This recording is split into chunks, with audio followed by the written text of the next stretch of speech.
യുദ്ധം ചരിത്രത്തിൻ്റെ ഒരു തമാശയോ ആവർത്തനമോ ആണെങ്കിൽ, അത് അനിവാര്യമാണെങ്കിൽ, സമാധാനം എന്നത് ഒരു മരീചിക ആവുകയില്ലേ? മരീചികയാണല്ലോ, ആവുകയല്ലല്ലോ, മരീചികയാണ്. സമാധാനത്തിന് വേണ്ടി ശ്രമിക്കുമ്പോഴൊക്കെ നമ്മുടെ കയ്യിൽ എന്തുണ്ട്?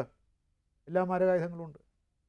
ആരുടെയെങ്കിലും എങ്കിലും കയ്യിൽ മാരകായുധങ്ങളില്ലെങ്കിൽ അത്രയും മാരകായുധങ്ങൾ സംഭരിച്ചു കൂട്ടാൻ അവർക്ക് ധനശേഷി ഇല്ലാത്തതുകൊണ്ടാണ്.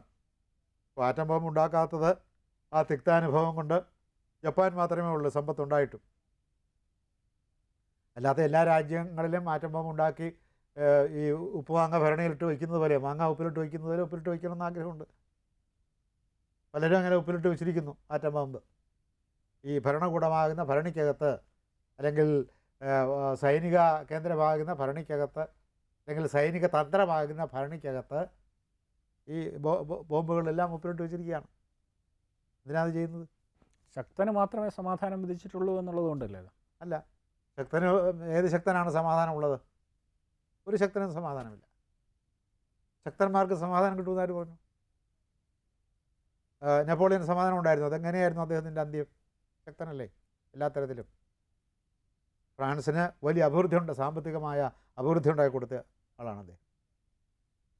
തൊഴിലില്ലാത്തവർക്ക് തൊഴിലുകൾ ഉണ്ടാക്കി കൊടുത്തു, വലിയ സൈനിക ശക്തിയാക്കി മാറ്റി, ട്രഷർ നിറച്ചു.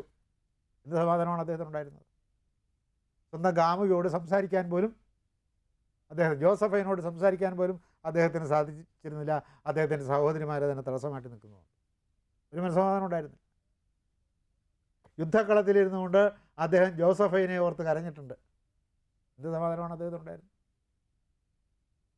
വ്യക്തിപരമായ സമാധാനം പോലും ഉണ്ടായിരുന്നില്ല. രാജ്യത്തും സമാധാനം ഉണ്ടായിരുന്നില്ല. എപ്പോഴും അദ്ദേഹത്തിനെതിരെ അദ്ദേഹത്തിൻ്റെ എതിരാളികൾ തലപൊക്കിക്കൊണ്ടിരുന്നു. മറ്റുള്ളവരും, മറ്റു രാജ്യങ്ങളും, ബ്രിട്ടനും ജർമ്മനും സ്പെയിനും റഷ്യയും എപ്പോഴാണ് ഇവനെ തലതല്ലി തകർക്കാൻ സന്ദർഭമെന്ന് അവർ ചരിത്രത്തിലെ അത്തരമൊരു ഒളി സന്ദർഭത്തിന് വേണ്ടി കാത്തുകൊണ്ടിരുന്നു രാജ്യങ്ങൾ.